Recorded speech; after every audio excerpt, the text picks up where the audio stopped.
Hey Parkway Central, welcome to PCHtv. I'm Sam Coleman. And I'm Taylor Perkins. You know, Taylor, I've always wondered what other Parkway schools think about us.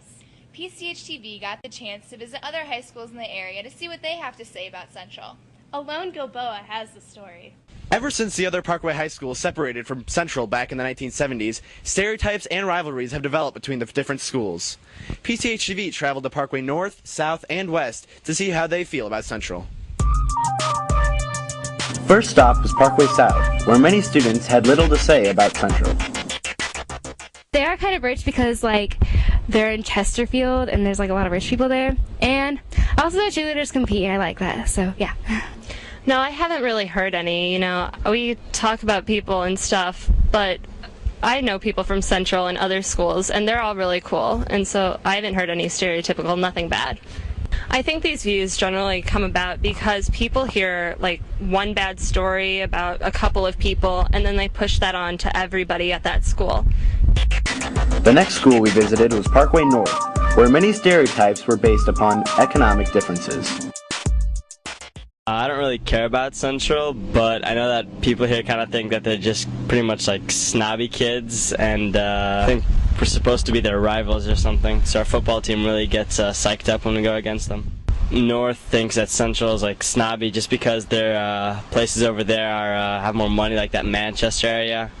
There's more expensive houses. I think maybe it's because of where people live and how some neighborhoods may be more wealthy than others, so maybe people can be raised in different places, have different opinions. Our final school was Parkway West, where much of the focus was on the Central-West rivalry. At West, when people think about Central, we kind of think of our little rivalry that we have there, and I guess that gets pretty heated sometimes. And we also think that, Central, at West we have lots of people with money, and people at Central tend, in our minds, we think that they tend to have quite a bit of money too, and they're a lot more, diverse in cultures and races and stuff than we are here at West. So it's more like a melting pot. And here at Parkway West, we don't really like Central because you guys are our biggest rivalry. We think that y'all better than us, but some of us think that you're not. We sometimes think y'all are not cool. We think that y'all colors are ugly compared to ours. We also think that the sports for Parkway Central don't compare to ours at all. Anything at Central we just don't like just because we attend Parkway West. I guess the biggest thing that make stereotypes come up in schools is just, especially here we have the rivalry with Central, so we kind of just pick at it and kind of find everything that we can to make them seem very different from our school, even though if you really look at it, we're not that different, but we try and make it seem real different. While friendly school rivalries are integral for competition, stereotypes and negative comments are not. Students should realize that they have more in common than they are different. For PCHtv, this is Alon Gilboa. Special Olympics is a great opportunity for teachers and students to volunteer their time for a great cause. With our annual event just behind us, our reporter in the field, Luke Shield, gives us a recap on the day. Special Olympics is a rewarding experience for both buddies and athletes. PCHtv decided to take a closer look at Parkway's 19th annual event. As the athletes arrived, the stadium began to fill up for opening ceremonies.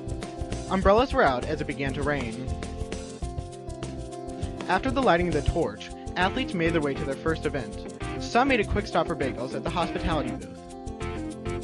I represent the parents organization, and we help with Special Olympics by providing coffee, hot chocolate, tea, bagels, cream cheese. It started off, it was just for the parents who came and brought the Special Olympics kids, but we keep getting more and more bagels donated, so now we give it to whoever needs them or wants them, a little extra nourishment. Right now we have probably about 20 teams outside. They're playing soccer and learning different soccer drills, and then we have about the other 15 to 20 teams inside at the carnival, and everybody's having a great time. The weather's holding for us, so we're keeping our fingers crossed and hope that it remains dry. What's been your favorite part about being with your buddy? She's showing me around and letting me get snow cones and this bracelet made of fruitless cereal and all that. When athletes weren't playing soccer, they could be found with their buddies winning prizes at the indoor carnival. So, are you having fun at Special Olympics today? Yeah, I am. I think the best part is just seeing your buddy and just have fun playing soccer and just being able to cheer him on and seeing him have a good time. At the end of the day, as athletes boarded their buses, everyone realized the experience was just as special as the event. We finish off today's broadcast with a PSA.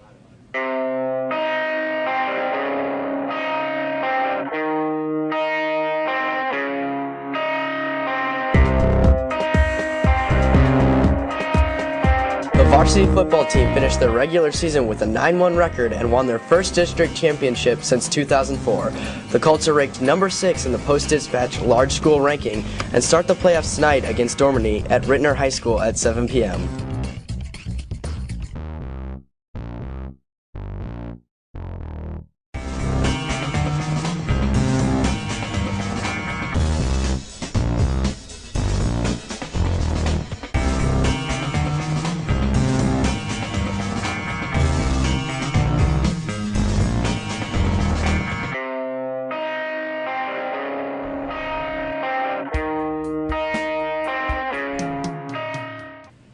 For PCHtv, I'm Sam Coleman. And I'm Taylor Perkins.